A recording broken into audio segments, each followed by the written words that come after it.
Where's my charger? I don't know. What the hell?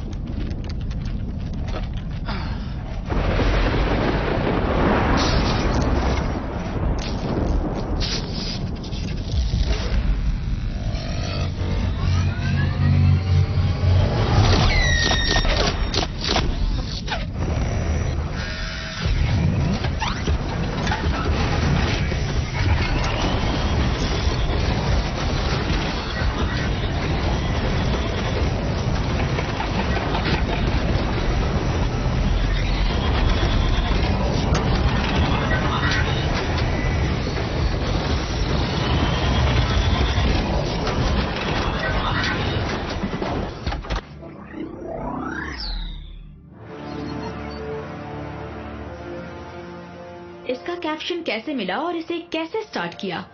तुम कौन हो और कहां से बात कर रही हो? हम प्लैनेट टीवी 12 से हैं। आप कौन हैं? मेरा नाम पीटर वॉल्श है, मैं एक साइंटिस्ट हूँ। इस डिवाइस ने इन दोनों को यहाँ फेंक दिया। Alexa, please fix this transmission. इस वक्त आप कौन से ईयर में हैं? अर्थ ईयर 2024 और आप? 112 प्रॉक्सिमस ईयर, यानी आपके अर्थ पर ईयर 2400। मतलब आप हमारे फ्यूचर में हो। फिर इनको यहाँ भेजने का कारण क्या है? हमने इनको नहीं भेजा। स्पेसक्राफ्ट ने 1999 में अर्थ पर एक मिशन भेजा था। यही हमारे स्पेसक्राफ्ट में चढ़े थे। मिशन? कैसा मिशन? हमारे प्लेनेट में हमेशा होने वाले ब्रेन डेटा का समाधान ढूंढते हुए हमारी टीम 1999 में अर्थ पर गई थी। एक छोटे से इंडियन गांव में वैसी इंफॉर्मेशन? इंटरेस्टिंग। हाँ, वहाँ रामन नाम का एक पॉपुलर साइंटिस्ट रहता था। वो एक जीनियस था विद अनयूजुअल इंटेलिजेंस। उनका नाम बीवी रामन है ना? यस। हमारे रिसर्चर ने उस भूमि पर बहुत जगह बहुत टाइम पीरियड तक ट्रैवल करके फाइनली ब्रेन डेटा से संबंधित एक महान डेटा का पता लगाया। 20वीं शताब्दी में किया गया रिसर्च ब्रेन डेटा आपके लिए आज भी इतना वैल्यूएबल है? By year 2200 earth extreme radiation होने से भूमि पर कोई भी जीव जिंदा नहीं रह सकता।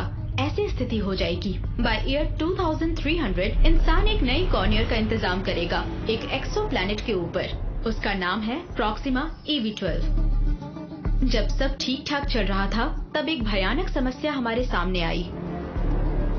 हमारे नए प्लैनेट में ह्यूमन ब्रेन्स 10% ही नहीं 20% कैपेसिटी यूज कर रहे हैं। एवरेज ह्यूमन ब्रेन्स 10% कैपेसिटी ही यूज करते हैं। सो ब्रेन फेल होकर 40 to 50 इयर्स वाले लोग मर रहे हैं। हम टेक्निकली कितने भी आगे बढ़ जाए, इंसान का ब्रेन कितना काम करता है पूरी तरह समझ नहीं पा रहे हैं। बीवी रमन जी एक विशेषज्ञ के रूप में पैदा हुए थे। उनकी नेचुरल एबिलिटी से वो 25% ब्रेन कैपेसिटी को यूज किया करते थे। इस विशेषता के कारण उन्होंने अपने ब्रेन का रिसर्च किया और अपने एक्सपेरिमेंट्स और थ्योरीज को एक किताब में लिख के रखा था। लेकिन हमें ये जानकारी नहीं है कि उन्होंने अपनी रिसर्च बुक को अपनी DNA से कैसे लॉक किया।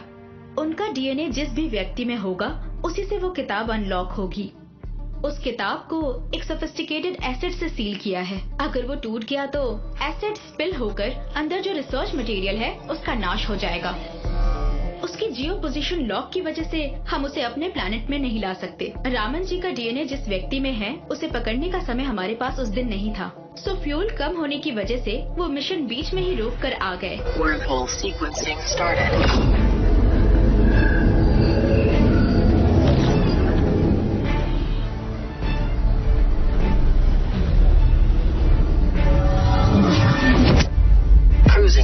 Speed of light. Warning. Warning. Warning. Reactor 1 and 3 failed. Critical error. Critical error. Critical error. Wormhole sequencing failed. Excess weight identified. थोड़ी दूर यात्रा करने के बाद दो व्यक्तियों को हमारे लैंडर में बेहोश पाया गया था। उनकी वजह से वेट एक्सीड होकर स्पेसक्राफ्ट इंजन फेल हो जाएगा ये सोचकर उन्हें डिस्पैच किया। Aurora, इसका तुम्हारे लोगों को तो उन्होंने बचा लिया मगर खुद को नहीं बचा पाए।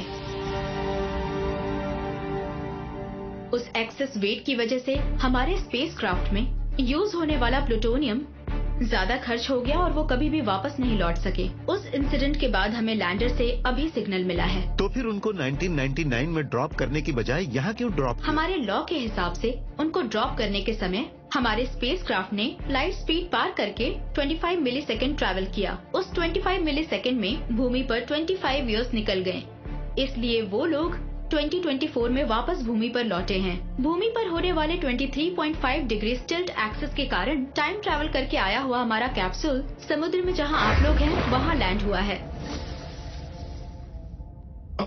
मुझे वापस भेजने का कोई रास्ता है? हमारे पास भी कोई रास्ता नहीं है। हमारे पास जितना प्लूटोनियम था वो पूरा यूज कर लिया। फिर टाइम ट्रैवल करने के लिए जितना प्लूटोनियम चाहिए उसे इकट्ठा करने के लिए और 100 साल लग जाएंगे। अगर मुझे वापस भेजेंगे तो आपको जो चाहिए मैं वो ला सकता हूँ।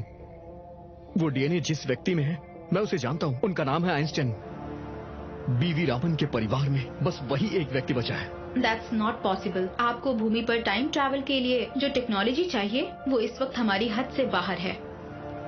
उस आइंस्टाइन से डीएनए लॉक ओपन करवा के मैं आप तक पहुंचाऊंगा। इस बार आपके स्पेसक्राफ्ट में मैं नहीं चढ़ूंगा।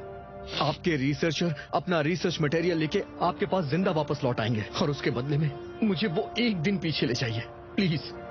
Give us some time।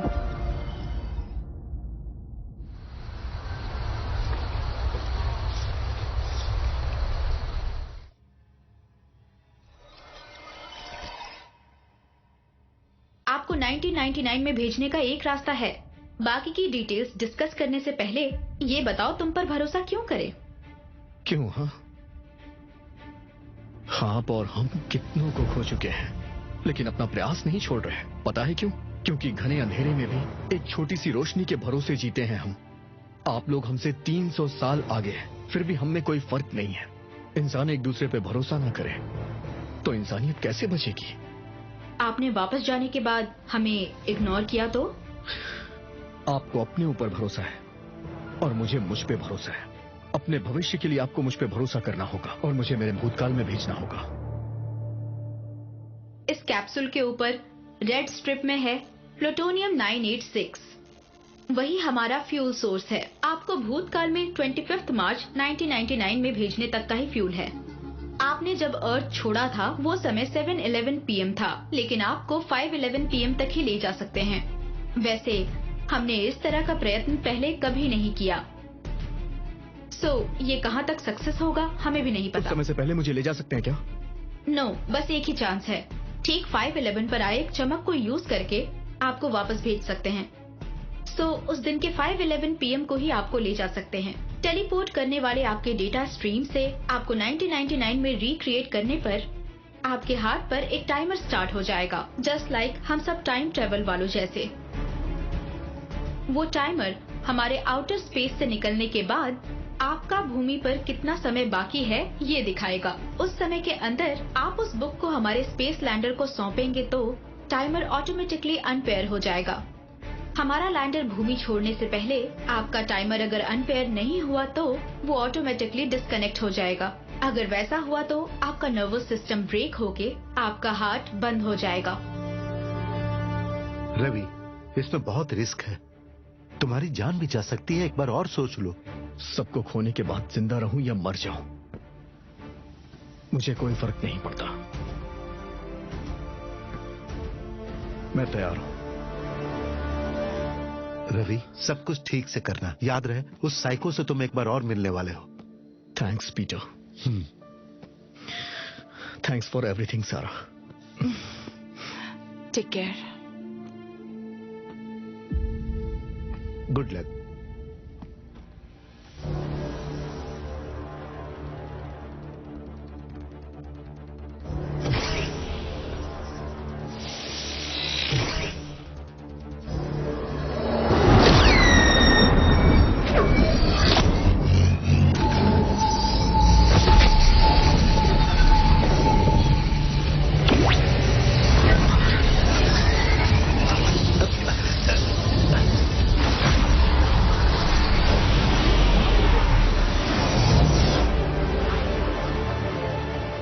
Good bye Ravi.